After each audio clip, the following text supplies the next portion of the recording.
Nestled within the high mountains of the known world is a land of dwarven wonder. Conceived by the mind of an immortal, the nation of Rockhome is the ancestral land of the dwarves. Moulded from an ancient race out of Blackmoor, the dwarves have built an incredible realm, the pinnacle of which is the amazing city of Dengar, which is in fact the dwarven rendering of the word Rockhome. The Dwarves of Rockhome toil endlessly, some creating great works of magical weapons and armour that might rival the most powerful of magic users, whilst others help steer their clans to greatness under the watchful eye of their king and senate. To be dwarf is to be tenacious and hard-working. In Rockhome, laziness and irresponsibility are not tolerated. If you wish to enter, be prepared to pull your weight. Hi, I'm BECMI Berserker and welcome back to my channel. It's time to explore the 6th of the Gazetteers that supported the known world, the BECMI Dungeons and Dragons campaign world. Today we'll be looking at Gaz6, The Dwarves of Rockhome, a land of craft and industry where it might be thought that the population never rests. Although close to being true, the Dwarves of Rockhome know how to have fun as much as anyone, but are probably more capable of keeping a focus on their priorities than any other race. If you're new here, then welcome. This is where we explore the BECMI edition of Dungeons and Dragons, released between 1983 and 1986 in 5 boxed sets, and also as an amalgamated rulebook called the Rules Cyclopedia in 1991. If you wish to know more about BECMI, then please follow the link on the screen to my BECMI playlist. Gaz6 The Dwarves of Rockhome was written by Aaron Allston and published by TSR in 1988. It was a softcover book and had 96 pages, so the same as the previous Gaz5, which centred on elves, so perhaps demonstrating some fairness in the amount of focus the race of dwarves was going to get. The cover art was once again by Clyde Caldwell, utilising shades of deep red with a green dragon in the background under a setting sun, with both sage and warrior dwarfs depicted in the foreground. In addition, what looks like a dwarven king sits on a throne in the bottom right, surrounded by gold and wealth, an indication perhaps of how much dwarves value such things and why they might rub up against dragonkind. Caldwell's approach here already has my imagination writing those kinds of scenarios. A critical detail that is missing from this cover is the actual reference to this being Gaz6, a similar omission to what was found with the previous Gaz5. This would not have been the artist's fault, and likely to have been missed during the editing. Other than that, another classic Gazetteer cover from Caldwell that makes me want to put on my iron hat and run around some dwarven dungeons. Gaz6 The Dwarves of Rockhome was accompanied by a two-sided A1-sized colour map, detailing the land of this mountainous nation, plus its settlements, secret passes, and main underground routes. What's interesting to note is that the quality of the map's paper stock is improved on from the previous 5 Gazetteers, having a glossier finish. This results in the contrasting issues I've mentioned in previous videos being a lot less profound on this map. It's not perfect, but it is a vast improvement on a map that is quite busy when it comes to text. In addition to the main map of the nation, we are given layouts for both Upper and Lower Dengar, and their relation to Mount Everast, as well as a schematic of dwarven defences. The rear of the A1 map contains numerous schematics of various buildings and settlement areas. This seems a bit confusing to begin with, but relates to how dwarven cities are designed, and can support a Dungeon Master to create their own towns and cities quite easily with a modular system that I'll get to later in the video. All in all, this map really whets my appetite for adventure. The fact that we have so many references to humanoid tribe incursions, such as goblins, orcs and trolls, serves to demonstrate the need for foolhardy adventurers to help clear those regions. We've not seen this kind of thing since the first Gazetteer, which was also written by Aaron Allston, so I do not think this is a coincidence. In my opinion, Allston was trying to convey the untamed wilderness of this nation, whilst making the connection between the instability of these regions and the need for heroes.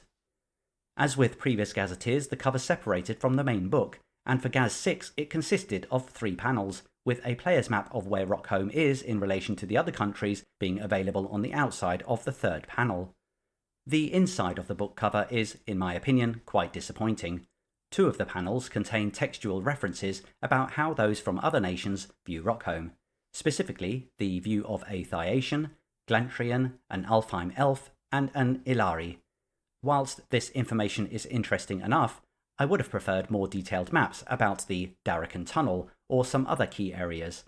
We are given a diagram on the 3rd panel of a dwarven acid trap, but this is quite rudimentary, and in my opinion not deserving of an entire page that had the potential to deliver more interesting information. Finally, the colour choice here is really bad. It's difficult to read and doesn't pull me in.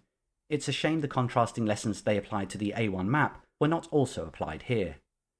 The contents of the Gazetteer were separated into various chapters, but this Gazetteer differs from the previous 5 in that, instead of beginning with the history and background of the nation, we are immediately thrown into the player section. This translates as the first 41 pages of this book being available to the players. That's almost half the book, and a clear indication that Allston's objective was to immerse players in Dwarven culture, so that they may bring it to their game tables. What's interesting to note is how much Allston includes in the player section that is not included in similar sections in the previous Gazetteers. Specifically things like politics and society, which when you think about it, should absolutely be known to the players. Up to a point anyway. The Gazetteer section is described as being just for the Dungeon Master, and details the true history of the nation, as well as expanding on what was touched on in the players section. Finally, there is the adventure section, detailing 23 pages of campaign and adventure ideas that, on the surface, look impressive. So what are my first impressions of this book? Well, I have to admit feeling really positive about what I have in my hands. Apart from the poor use of the inside cover, I don't have anything to complain about. The 96 pages appear to offer good value for money, and the modular Dwarven city thing on the rear of the A1 map is intriguing. There is plenty here that demonstrates we are not dealing with the human race. These creatures are different, and I'm eager to learn more. Now, my usual format is to work through the Gazetteer in a way that more or less follows the layout of the book, but that would have me diving straight into Dwarven character creation. We need a bit more context about things first, so if you are following along with a copy of Gaz6 in your hands, I apologise. I'll be meandering my way through the book here and there to better communicate the contents holistically, but if you don't care about such things, great. Let's get going with a quick dive into Rockhome's history. Where did Rockhome come from? How was it established? And why do dwarves live underground anyway? Well, let's have a look at the timeline, BECMI Berserker style, and find the answers to those questions. As with all Gazetteers so far, we are informed of the destruction of the Blackmoor civilization around 4,000 years ago, so that makes it around 3000 BC. This event was so cataclysmic that it caused a shift in the planet's axis that put ancient Blackmoor at the North Pole, ensuring its destruction. What we're told is that this event was indeed so cataclysmic that it caught the attention of the Immortals, and one such Immortal, called Cagyar the Artisan, wanted to safeguard at least some strand of mortality from a repeat of such an occurrence. Therefore, once the fallout of the Blackmoor cataclysm had sufficiently passed, at around 1800 BC, Cagyar decided to create a race resistant to a repeat of such an event. Using an ancient dwarf race from before the destruction of Blackmoor as a template, Cagyar moulded his modern dwarves to be lovers of subterranean realms, skilled craftsmen, and resistant to the destructive powers that had destroyed Blackmoor, which manifested as a high resistance to magic. To lead these creatures, Cagyar created a sentient golem out of granite and named it Dwarf, literally meaning rockborn, instructing it to establish a dwarven nation and to leave the dwarves when this was done. Although Cagyar recedes from such direct interventions at this point, he does keep a channel of communication open to his newly created dwarves, through some of them being able to become clerics. We'll have a look at the generation of one of these clerics later. Dwarf and the dwarves, around 500 of them, are placed by Cagyar on the slopes of a great mountain called Point Everast, and begin an incredibly insular way of life, delving into the land to establish their realm, and not looking outward to find out who else lives in the surrounding area. Despite the rise of Nithian culture on the surface from 1500 BC, the dwarves have, from the evidence we have available, no knowledge or interaction with it. In 1400 BC, Dwarf's subterranean explorations results in the discovery of a great cavern, which the golem decides to call Dengar, which in Dwarven translates to Rockhome. It is at this point that Dwarf decides he's done enough, and that it is time to hand off leadership to someone else. The crown passes to Everast I, and Dwarf heads off into the depths of the realm, never to be seen again. By this time the Dwarven population has grown considerably, and Everast I begins construction of the great city of Dengar. By 1000 BC, the dwarves are faced with incursions from marauding orcs and goblins looking for new lands to live in. This begins a period of protracted unrest that has an indelible effect on the Dwarven psyche, embedding an innate hatred of these creatures that lasts till today. The destruction of the Nithian Empire in 500 BC goes by without notice as the dwarves deal with their own problems, until 492 BC, when the borders of the nation of Rockhome are eventually secured after the Battle of Sardal Pass. This event also marks the beginning of the Dwarven calendar. With their borders finally secured, in 475 BC, the dwarves embark on exploration beyond their realm to discover what else exists in the world. A notion that us humans might find hard to believe was delayed for so long. But we must remember we're dealing with a worldview completely alien to ours.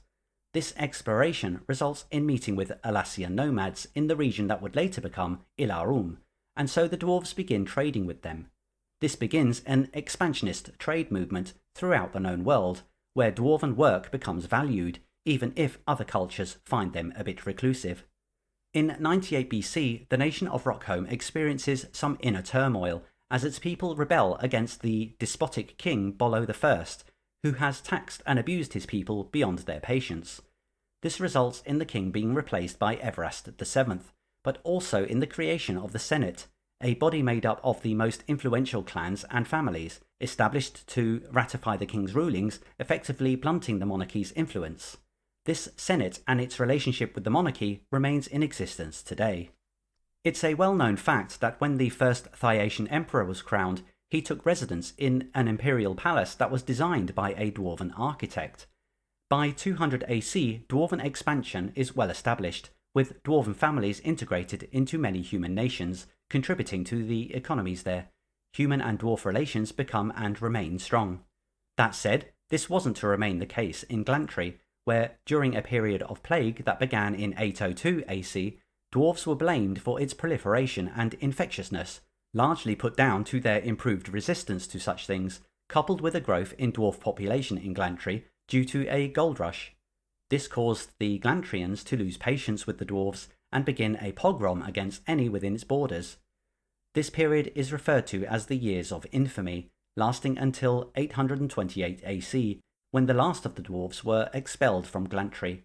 The Dwarves of Rockhome still tell tales of the despicable experiments the wizards of Glantry made on their people to establish reasons for their improved resistances, experiments that do not bear repeating. As a result, dwarves tend to have what's referred to as an irreconcilable hatred of Glantrians. Whilst these events were taking off in Glantry, at around 803 AC, a dwarven senator made what might be described as a poor choice of words when commenting on the nation's farmers. What were these words? Well, the senator referred to the farmers as the Werewolf clan, werewolf literally meaning born to hunger, a derogatory term to label people as low class. The result of this was, for those at the lowest end of the social ladder, to mobilise and exert pressure on the Rockhome authorities to be recognised as decent citizens and to be treated well.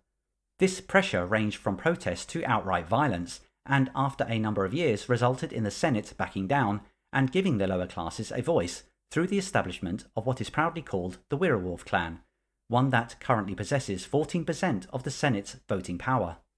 Today it is 1000 AC. King Everast XV sits on the Rockhome throne. Things in Rockhome seem at peace, but the Senate is always moving and scheming, and there is always the potential for Denwolf to re-emerge from his dark sabbatical deep beneath the mountains. So that's the timeline of the dwarves. What jumps out at me is that the Dwarves of Rockhome are not as ancient as one might first assume. Cagyar created them around 1800 BC, so they've only been around for less than 3,000 years. You could say they've been around longer than this, based on Cagyar's use of the Blackmoor Dwarf as a template, but details about these Blackmoor Dwarfs are not present in this book, and ignoring any subsequent Blackmoor publications, I'm tempted to think there would be major differences, given Cagyar moulded his Rockhome Dwarves so much towards crafting, engineering, and subterranean living, even before we account for their improved resistances. This suggests that the Blackmoor Dwarfs lacked these qualities in some way. Indeed, we're told that the word dwarf is a corruption of the name Denwolf, meaning rockborn, so one could argue that a Blackmoor Dwarf may not have even been called a dwarf. Other than this, the history of the dwarves makes a good reference point to hang dwarven perceptions on. We now know why dwarves hate orcs and goblins so much, and also why they can't stand Glantrians. We also know how recent their expansion into the wider known world has been, and how much dwarven craft is valued in the human world.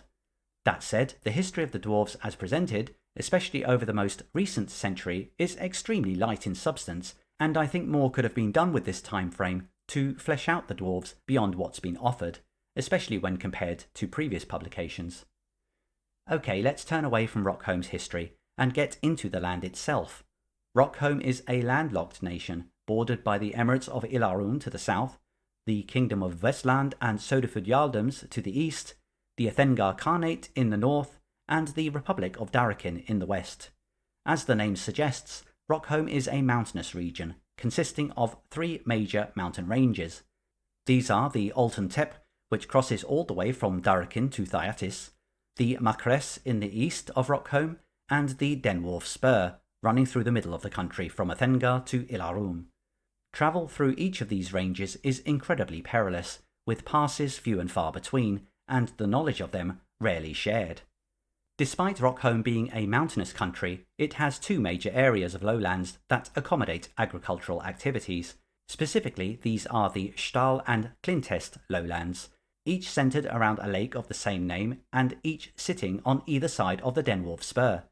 The most productive of these lowlands is Lake Stahl, supplying almost 50% of the nation's homegrown agriculture. These lowlands are well irrigated by an extensive river network that crisscrosses the nation of Rockhome as rainfall is gathered and sent groundward by the mountains. Access to fresh water is not something the dwarves need to worry about. We are told that there are only 4 easily accessible passes into Rockhome, the most interesting of which is named the Darakin Tunnel, which is a secret entryway into Darakin and also the close-by elven nation of Alfheim. The location of the Darakin Tunnel is kept a closely guarded secret. What's clear is that access to Rockhome is not easy if uninvited, therefore it's best to obtain a guide, or have a friendly Rockhome dwarf in your party. As for the flora and fauna of Rockhome, the highlands are heavily forested, and so is much of the lowlands, but many acres of the lowlands have been planted with crops, and we are told that much of the vegetable farming is actually conducted by humans. The animals of Rockhome are what one might expect in mountainous regions on Earth, with the exception of the Rockhome lizard, which may be domesticated. Much of the highlands is sparsely populated, so it would be reasonable to assume many creatures live in relative isolation, away from dwarven activity that is usually far below the surface. In my opinion, this approach allows for the appearance of many of the humanoid locations we see on this map, as well as the opportunity to treat Rockhome as an untamed land. Well, its lesser explored surface at least. As you can see on this map, there are a number of settlements referred to, mostly situated in the lowlands. Gaz6 gives us a number of pages describing these, but before I get into that, I think I need to cover off Dwarven Society and politics. What is it to be a dwarf? How do politics work? What's all this about clans? And how does the monarch fit into all of this? First, let's look at what it means to be a dwarf. According to what's written in Gaz6, dwarves live on average for 200 years. This differs from the core Dungeons and Dragons rules, which has dwarves living for around 400 years, so double that. No explanation for this discrepancy is given, and we know it's not an error, as how a dwarf changes in attitude over these 200 years is given in the Gazetteer. If any viewers know why the author chose to shorten dwarven lifespans, then it would be good to know in the comments. To anyone who isn't a dwarf, they seem to be a race of workaholics, all work and no play. Laziness is practically non-existent in Dwarven Society and considered a mental illness when encountered. A dwarf that is denied work or activity quickly becomes anxious and irritable. A dwarf needs to keep moving, either physically or metaphorically. Their mind must be kept busy or they find functioning quite difficult. That said, dwarves do of course find time to rest when needed, and play is not unknown to them, which they indulge in with the same enthusiasm as their work. However, dwarves are particularly good at prioritising work over play, which is perhaps why other races find them so dour.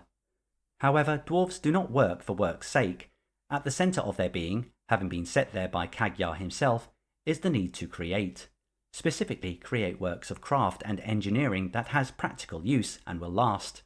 Although dwarves have a strong affiliation with mining and engineering, They also seek other outlets to diversify their innate need to craft and improve on their craft. A dwarf does not stand back from his creation to think it's a job well done. He's most likely to be thinking what he could have done better and already be constructing the item in his mind. Other races might find this approach exhausting, but dwarves have little respect for those that leave no trace of their passing, so this enduring need to create is central to a dwarf's being and gives their life meaning and comfort.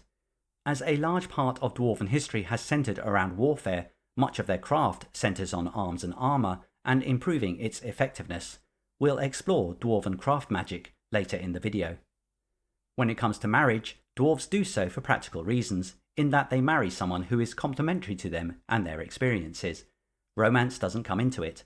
In addition, there are no gender-defined roles in dwarven culture, so if there is a dominant partner in a relationship, it is down to personality, not gender, with each partner taking on the tasks in the family they are naturally best suited to, which often differs from how humans operate. Every Rockhome dwarf belongs to a family, and each family belongs to one of the 7 clans. So you might be a member of the Smith family, which is also a member of a certain clan. Each of these clans has a particularly interesting approach and outlook. Let's have a look at those clans now. 5 of the 7 clans of Rockhome possess a stronghold within the great city of Dengar, although their influence can be felt further afield. The remaining 2 clans are based elsewhere. The information about these clans is as follows. First, there is the Buhroda clan, derived from an ancient group called the Order of the Golden Battle, led by Dorto, son of Doric, and Coris, daughter of Goris, and based in the High Point Cavern of Dengar. The Buhroda clan are known as theocratic do-gooders, believing that the government of Rockhome should be in the hands of Dwarven Clerics, devoted to the immortal Cagyar. Then we have the Everast clan, named after Point Everast, literally meaning High Mountain, where the Dwarves of Rockhome first appeared. This clan is led by the current King Everast XV, based at the Royal Palace in Dwarvenheart. The Everasts are known as highbrow aristocrats and have produced the most kings of Rockhome. Then there is the Hurwarf clan, meaning Caveborn. The Hurwarf clan are led by Duric, son of Curik, and Bifia, daughter of Bifi, and based in the Riverrun Cavern in Dengar. The Hurwarf clan are best described as isolationist zealots, meaning they would like to have a lot less to do with the world outside their borders. The Scarad clan, meaning Ironforge, are led by Thraeus, daughter of Thori, and are based outside of Dengar at the refinery town of Smageft on the shores of Lake Clintest. The Scarad are described as possessive technocrats. This is the idea that only the advancement of technology will give the Dwarves of Rockhome the edge over other nations. The Circlist clan, the name referring to the hue of polished silver, are led by Dweller, son of Belfur, and Dia, daughter of Farah, and are based in the singing chambers of Dengar. The Circlist are referred to as free agent agitators, meaning they have little interest in politics except to keep their movement of trade as loose as possible. The Torcrest clan, meaning Strongtooth, is led by Corin, son of Orin, and Barley, daughter of Farah, and is based in Upper Dengar on the surface. The Torcrest clan are military imperialists and wish to strengthen the Rockhome army. There is always the suspicion that the Torcrests are planning a coup, but this is mostly just rumour. Finally, there is the Weirwolf clan, the newest clan of Rockhome, born from the Weirwolf remark made in 802 AC. As mentioned earlier, Weirwolf means born to hunger, and the clan is led by Belfin Elfriend, son of Dorfin, and Gilia Songsmith, daughter of Taurus. The Weirwolf clan is currently based in the city of Stahl, and have the unfortunate label of Dwarven Pariahs. This is a classist perspective, with much of the Weirwolf clan being made up of the agricultural community, and they are gaining some ground in recent years in terms of accumulating respect. Each of these clans gets a good amount of focus in the Gazetteer. As well as the information presented here, we are informed of what their policies are and how well they interact with each other, as shown here. In addition to this, we are also informed of each clan's political power in terms of their voting influence within the Senate, demonstrating an excellent insight into the world of Dwarven politics. If I was running a campaign here, I have a wealth of information to begin some political interplay and insert some unrest within the halls of power. In addition to these official forms of governance within Rockhome, Gaz6 also informs us of a few other organisations, some whimsical and some serious, that exist in Rockhome society. The first of these is the guilds. This is not an economical take on professions as you might at first think. These guilds are more likely hobby associations with obscure names and objectives. Their reason for existing is not really given, except to allude to a strange dwarven sense of humour that needs to exert some form of activity without perhaps too much mental energy. The names of such guilds serve to confirm this notion, as we have examples such as the Quail Before Us Wrestlers or the Easily Distracted Stonecutters. Like I said, dwarf humour.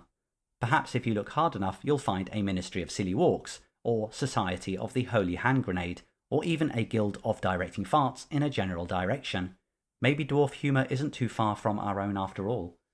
In addition to the guilds, there is the Thorns, shortened from the thorns in the sides of those blasted elves. This is an adventuring organisation that likes to make use of the Darrican Tunnel to make raids into Ulfheim, not to do anything serious, but just to annoy them. It's a strange concept, but, well, dwarves are strange. Then there is, of course, the clergy, the only information about which we have is that there is one. We do know that the clergy of Kagya is made up mostly of Buhroda dwarves, about 50%. We also know that this clergy prizes spirituality over technology, so there is potential here to have the clergy rubbing up against technological progress, perhaps through the emergence of an influential zealot who wants to return to the old ways, whatever the old ways means. Admittedly, there is not a lot here, but maybe just enough to start putting bits and pieces together. The next additional organisation we are offered is called the Hammer. This is described as a nasty group, made mostly of talk-rest dwarves, who like to band together to, as the book puts it, keep the werewolves in their place. This organisation dons nondescript black robes to hide their identities when on raids, which generally results in homes being burned, farms ruined, and sometimes a few murders. Clearly there are parallels here with another kind of clan found in the dark corners of American history. It certainly wouldn't be included in a Dungeons and Dragons product written today, but if I was to defend its inclusion, it would be to state that actually this kind of behaviour can be found all over the world in some form or another, where one more affluent class of people uses their resources to keep another class down. It's how the threat of the working class was always dealt with by the upper classes before the normalisation of democracy. So maybe the Hammer is a good name for this group, but I think I'd really like the opportunity to develop the dwarf that becomes the anvil from hell. Finally, we are given the Underside, a group described as a bunch of crazies who might like to steal from you, or even just kill you, because they can. This isn't a thieves' guild as such, this is something worse, something disorganised and pretty disturbing, as there's no real identified purpose to the activities the Underside carry out, which makes it extremely unpredictable. As the book states, the Underside is a constant worry for the king and his court.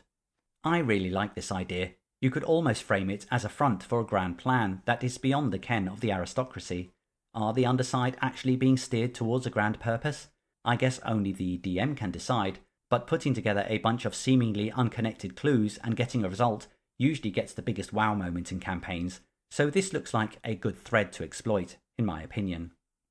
Underpinning all this information about clans and other organisations is 11 pages of 23 NPCs, such as the clan heads and other interesting figures, not all of them dwarven. This section focuses on their backgrounds, behaviours, appearance, and special DM notes, including combat stats. This makes excellent reading and adds depth to the interrelationships of not just the dwarf clans, but the individuals also, as well as where their individual dealings might be a little unsavoury. All in all, this is a strong chapter in the book, which gives DMs a point of reference should players be in Rockhome and need to contact people in certain roles, or avoid them. Okay, so it's time to move on and look at the economy. We are told that every dwarven family has a corresponding business, and every dwarf in a family is in the family business. How families conduct their businesses and finances might differ from one family to the next, but the basic principle is that the wealth is controlled by the head of the family, and this trickles down as and when other members of the family require cash or are paid for their contribution.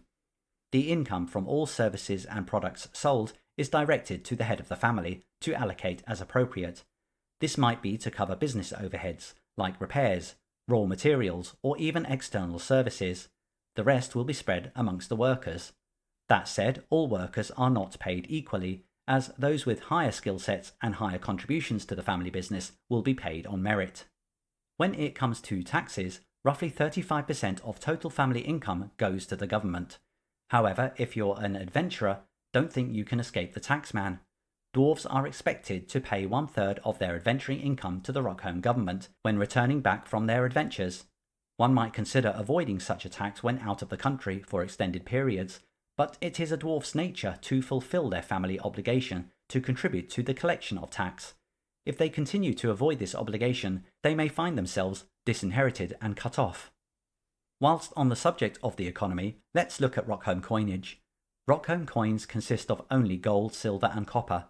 A sun is a large gold coin, worth 10 gold pieces. A trader is a standard gold piece. A moon is a large silver piece worth 1 gold, and a star is an ordinary silver piece. Then there is the stone, which is a standard copper piece. I have to admit to being a little disappointed with this coinage, only in that with the absence of platinum, there was an opportunity here to replace it with mithril, and perhaps give it some properties that other metals don't have. Maybe there were copyright considerations I'm overlooking here, but with the proliferation of mithril in the D&D universe since the release of this book, I can't help feeling this was a bit of a missed opportunity. Okay, let's move on and have a quick look at law and punishment in Rockhome. Gaz6 states that there are no codified laws in Rockhome. What constitutes a crime is set out by precedent, or as the Gazetteer puts it, precedent of the ancestors, meaning what's gone before determines what goes today. Despite this, the Dwarven perception of what constitutes a crime more or less matches humans. That said, how crimes are dealt with is more interesting. Due to the closeness of family and how they conduct themselves and their businesses, transgressions that occur within the family stay in the family. However, if there is some crossover and another family is involved, then this requires escalation up to the clan leader. Crimes that are even more far-reaching could require the judgment of the king or queen. When it comes to punishments, Dwarven punishments seem to be quite heavy-handed, with imprisonment being handed out for quite low-level transgressions. This could increase to include temporary or permanent exile, and or disinheritance if a crime merits such a sentence. Disinheritance may not seem so bad, but to a dwarf, being cut off from their family is extremely serious, and is treated as such. Overall, sentencing in Rockhome is quite severe, so if you are a member of the criminal fraternity, such as the Underside, your biggest objective is not to get caught. Now let's have a look at the structure of the Dwarven government. First, we need to have an understanding of the class system in Rockhome. Right at the bottom of everything is the Wretched, made up of criminals and prisoners of war. Then there is the largest group called the Workers, what you and I might refer to as the working class. Most dwarves fit into this bracket. Then we have the Leaders, who are the heads of family, so those who control what goes on in a family and its family business. Next, it's the Officials, so not quite head of a clan, but influential nonetheless, and potentially having a seat in the Senate. We'll see how that fits in a moment. This official class is the voice of the people, if you like, or that's what we like to think anyway. Then there is the Lord class, which constitutes of the clan heads. And finally we have the Noble class, which are members of the royal family, which essentially is the clan head of the clan who currently has the crown, and their immediate family. Rockhome is a monarchy, so you would think that what the king or queen says goes, as they are the maker of laws and policies. However, due to the despotic rule of Bollo I and him being overthrown in 98 BC, there is now a senate of around 250 members from various families that sits beneath the monarch, whose role it is to ratify the king or queen's decrees. Any vote demonstrating that 2/3 of the senate are against a new law or policy means it is repealed. A monarch who goes against the vote of their senate will soon find themselves back in the working class, or worse. The monarchy is an inherited position, but the clans are always vying for power. There is even a bit of throwaway text in the adventure section that refers to a combat of kings when issuing a challenge for the throne. How official such a challenge is has not been fleshed out, but it's clearly something that DMs could insert into their campaigns if they wish to do so. It's worth mentioning here that many of these roles and positions are accompanied in this Gazetteer by their dwarvish translations, and this is supported by a 2-page spread that alludes to many other dwarf words used in the book. It's a really good touch and adds to the depth of dwarven culture this book tries to evoke. Language is one of the roots of culture, and I think Allston recognised this, and this makes me wish that the previous Gazetteer that centred on elves contained something similar. Still, this inclusion falls short just a little bit when referring to the Rockhome calendar. We're told that Rockhome follows the same calendar as the Empire of Thyatis, but we are also given dwarf names for these months. Well, most of them. 4 of these names never got included in this book, which is really disappointing. This means that for these 4, you had to make something up. Remember, we didn't have the internet back then to look for errata. Anyway, there is reference to a calendar, and that is something at least. And we are also told that the Dwarven year begins in the spring, in Hralin, when there is also a national holiday to discuss and share what everyone had been creating over the cold winter months. Some other holidays are also alluded to, which again strengthen what we know about Dwarven culture. I just wish that the editor caught that 4 of the Dwarven months had been excluded, because when a work is as good as this Gazetteer is shaping up to be, these omissions are magnified. Okay, so earlier in this video I began touching on the settlements of Rockhome before steering us into Dwarven politics. It's time to return to these settlements for a bit of a cursory look at their makeup, but also to examine a really great mechanic offered in the Gazetteer to help with Dwarven city design. Gaz6 offers us 4 pages of information on sites of interest outside of Dengar, but the capital has 7 whole pages dedicated to its upper and lower levels. We are given details of 2 specific types of settlement, these being cities and forts, the details of which refer to their population number, population mix, major clan influences, and what comprises of their military strength.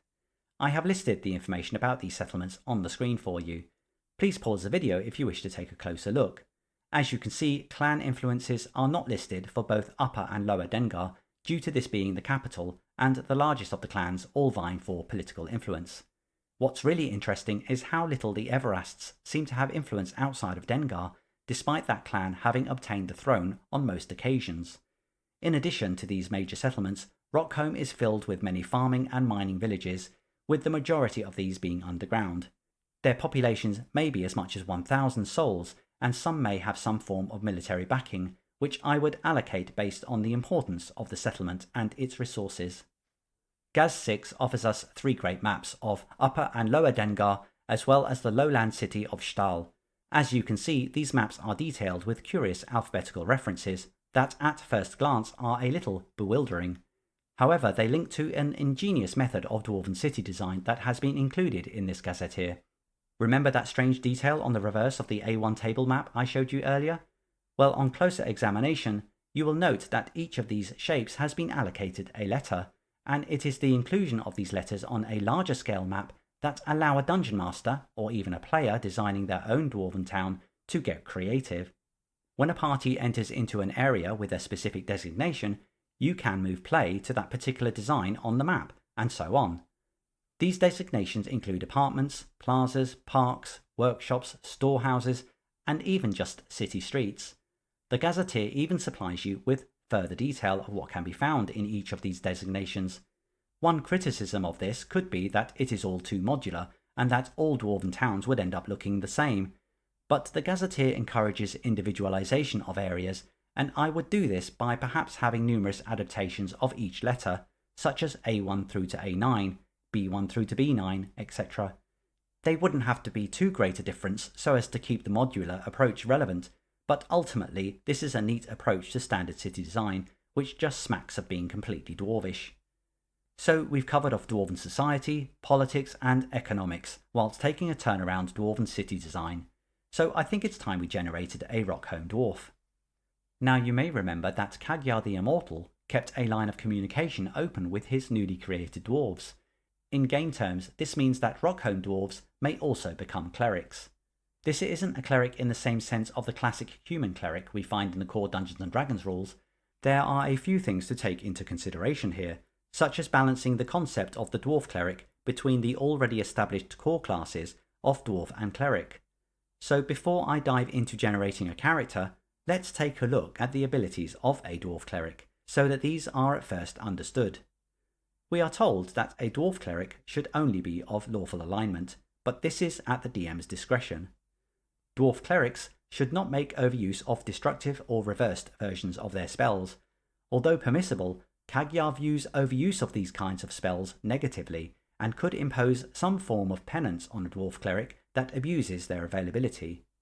Additionally, dwarf clerics may only use Raise Dead to raise other dwarfs. They are unable to raise other creatures due to limits imposed by Cagyar. Dwarf clerics are unable to turn undead. Cagyar's creation powers could not extend to this, after already giving dwarves extra resistances to magic. A dwarf cleric must have a constitution and wisdom score of 9 or over. Also, their prime requisites are strength and wisdom when it comes to qualifying for experience point bonuses. A dwarf cleric's hit dice is 1d6 up to 9th level, and they may gain +2 hit points per level from 10th level to their maximum level of 12. A dwarf cleric may use any armour and may use a shield. As for weapons, dwarf clerics are permitted to use only axes and warhammers. They may also use some polearms, but receive a penalty due to their small size. What's interesting to note is that there is no reference to missile weapons here, but with there being a specific nod towards dwarvish weapons, I'd be tempted to allow dwarf clerics to use crossbows, plus any other weapon allowable to a standard cleric. Dwarf clerics use the fighter attack table when determining their hit rolls. Otherwise, dwarf clerics have all the normal dwarvish abilities, such as infravision and detection. Looking at how a dwarf cleric progresses through the levels, if you're familiar with BECMI, you will notice that their experience point requirements are similar to an elf's, which is practically double that of the standard dwarf class, and more than double that of a cleric. So if you're going to be playing a dwarf, you'd best understand that your progression is likely to be quite slow. When it comes to gaining spells, a 12th level dwarf cleric ends up just behind a standard cleric of the same level. As for attack ranks, which represent experience point gain without all the benefits of an actual level, the dwarf cleric's gaining of special defenses versus magic, and then fighter combat options are swapped around, so that extra resistance to magical spells is gained first. Overall, the dwarf cleric is an interesting concept that might satisfy those players who find the BECMI's race as class system a bit restrictive, whilst fitting in with the history of the dwarves and their link with their immortal creator.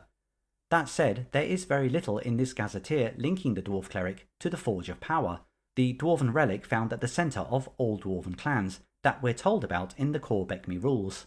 This seems a bit of a missed opportunity to give this relic more spiritual significance in terms of its relationship with the dwarf cleric. In addition to the information about playing a dwarf cleric, Gaz6 gives us some character background options for playing any kind of dwarf that is specifically from Rockhome. This information offers us a framework for selecting a clan, determining social class, determining a name, selecting an epithet, and determining a hometown. So we're going to go ahead and generate this information for my first level dwarf cleric. Here are some stats that are conducive to that class, together with the standard information for a first level character. So let's go ahead and select a clan. Gaz6 presents us with the following information when selecting a clan. Clearly, some clans are easier to be part of than others. I roll and get 74. Referring back to the clan table, I can see I'm a member of the Torcrest clan, who, if you remember from earlier, are military imperialists. I'll have to bear that in mind when thinking of this dwarf cleric's backstory. I'll record my clan on my character sheet and now move on to social standing. You can see from this list a couple of things. First, there's a 60% chance for your character to be struggling or worse.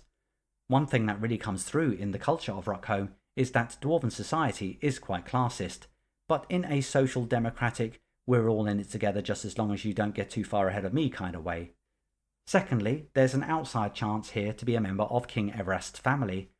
Well, we've already established our clan, so there's potential here for things not to add up. My approach would be to have the result here supersede the earlier one, just in case you do end up being a princess. Okay, so I'm going to roll for my dwarf cleric and I get 59. Ah, damn, struggling. Just 2 off being comfortable. Oh well, I guess that gives my character a reason to go on an adventure. Struggling basically means my character makes very little money. My starting gold is all my family could scrape together, so I better not end up dead on the floor of the Caves of Chaos, being looted by my once upon a time companions. Let's return to my character and add my social standing. There's not much room here, so I'll just stick it next to my clan name for now. Okay, so now it's time for generating my name. Gaz6 offers us a simple system for doing this by supplying us with a number of dwarven prefixes followed by masculine and feminine suffixes. Let's get these up on the screen to show you. When looking at these prefixes, I think it's fair to say that they've been heavily influenced by Tolkien, but you might argue this lends them some authenticity given his command of language. These suffixes serve to relate to the gender of the dwarf, so if you were to hear someone refer to a dwarf by name, this would help you determine whether they are male or female. As you can see, I have allocated a number next to these prefixes and suffixes. I'm going to break out my Dungeon Crawl Classic dice for this and use my D30 to determine the prefix. I roll and get a 13. Fill or file or feel. Let's determine the suffix to see how it might fit. I'll go with being male as my last few characters have been female. I roll a 4. In. So with my limited knowledge of Tolkien and Middle-earth, I would pronounce that as Phylin. I'm sure someone's going to tell me I'm wrong. Right, so let's return to the character sheet and insert the name in the correct place. Now it's time to have fun with epithets. Epithets are just secondary descriptive names that add a bit of flavour, such as Orcslayer or Longbeard. There's no list offered in the Gazetteer, as the number of options are only limited by your imagination. Given my dwarf is a cleric of humble beginnings, I'm going to go for Faithsinger. Let's put the epithet on the character sheet. Phylin Faithsinger of the Torcrest clan. He's always letting people know about the story of Cagyar the Artisan, and how the dwarves came to be, and how they are in fact the most superior race ever created, a view that gets him into trouble sometimes when innocently relaying this information to human and halfling visitors to his hometown. But which hometown? Well, let's have a look. The Gazetteer offers us an opportunity to roll a d20 to determine your dwarf's hometown. In addition, there are a few modifiers available depending on your dwarf's circumstances, so Phylin would just get the +4 for being a cleric. So let's roll a d20 and see what we get. An 11. Let's add that to 4 to get 15. Looking at this chart, we can see that Phylin Faithsinger is actually from Stahl, so quite likely to be a surface dwarf. Let's return to the character sheet and enter a portrait of my fierce dwarf cleric. How about the one from the Rules Cyclopedia? There we go. Meet Phylin Faithsinger, acolyte of Cagyar and defender of Stahl. He's a staunch Torcrest and not very popular with the werewolves around the town. And don't tell anyone, but he has been tempted to join with the Hammer on occasion. Tempted, but not quite gone there yet. Which path will he take, I wonder? In addition to these steps to help dwarf character generation, Gaz6 offers us 3 pages on the skills mechanic that we have seen since Gaz1. This is really a rehash of the information that's been included in previous Gazetteers, but is still necessary due to the potential for a consumer to have only bought one of the entire series. This demonstrates that no assumption has been made about previous knowledge here. The skills presented are pretty much the standard skills found elsewhere in the series, and there is no real attempt to allocate clan-specific skills in the same way as we saw in Gaz5, the Elves of Alfheim. What we are told is that dwarf skills should only be used when attempting feats that are critical to the moment and need that extra bit of attention. I go into the skills mechanic in much more depth in my Rules Cyclopedia video, available through the link on the screen or in the description. That said, Gaz6 does present us with a wonderful mechanic that really separates the dwarves from other races when it comes to crafting. We are told that dwarves have extraordinary skills and can make ingenious items that are beyond the ken of other creatures, based on their skill score of course. How long all this takes and how much it costs is all provided, including whether you require more dwarf power, meaning more help, or not. It's a neat inclusion that serves to convey the industriousness of dwarves whilst playing to their archetype of being master crafters that just have the edge over anyone else. However, what's even more interesting, which strengthens these dwarven crafting rules, is something called dwarven craft magic. All dwarves have the potential to be mighty craft masters. It might seem like a blanket statement, but when comparing the dwarf race to others, they really are. Dwarven craft magic is the innate ability for a dwarf to create magical items. Although this can include rings and some miscellaneous magic, it mostly involves crafting weapons and armour. The only prerequisites are that the dwarf must be 12th level and have the required skill. In addition, they must have access to a workshop and the right materials. Craft magic costs time, gold, and most notably, experience points, but no further magical knowledge is required. The time it takes to produce a magical item can be halved if using a Forge of Power, the Dwarven clan relic. We need to mention one more thing here. Nothing is guaranteed. Once all costs have been determined, the dwarf must make a skill roll, modified by the power of the weapon, with failure meaning all costs are lost and you are left with a useless hunk of metal. So this is risky business. So how does this work in practice? Well, on the screen is the basic enchantment formula for crafting a weapon.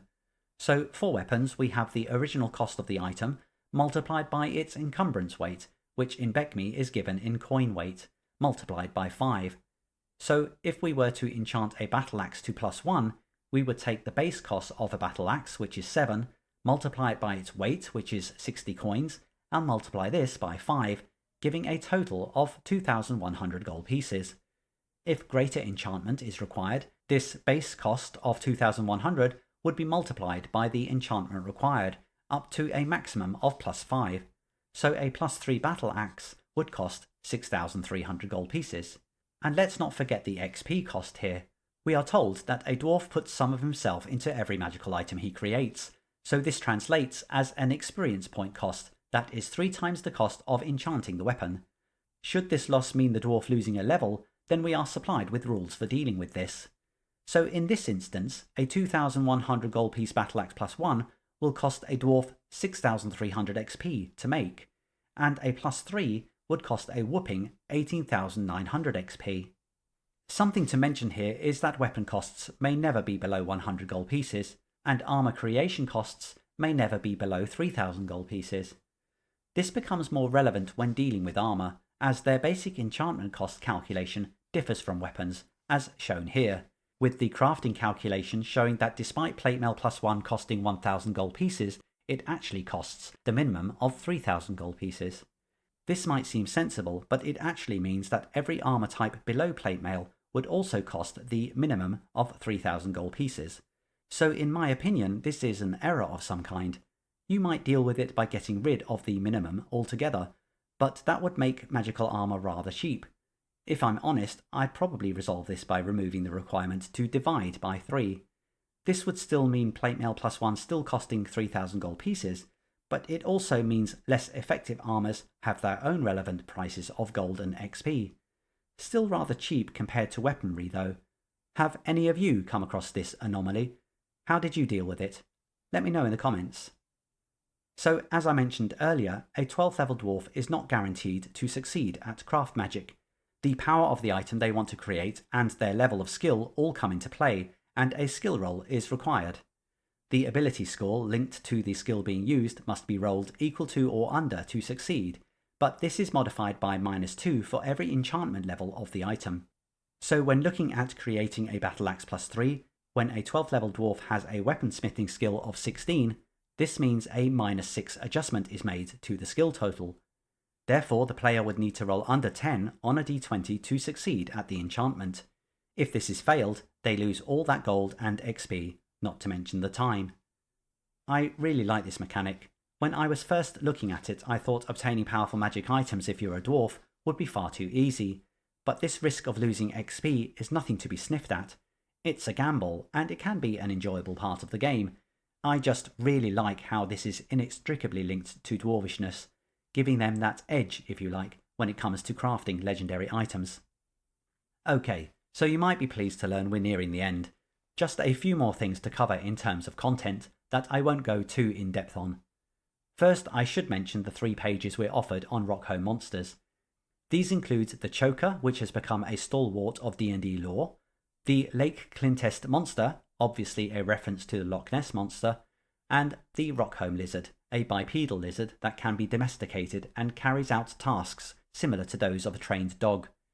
In addition, we are given information about certain monsters already part of D&D lore, and where they might be found in Rockhome, so an excellent reference for DMs that might be wondering how the ecology works.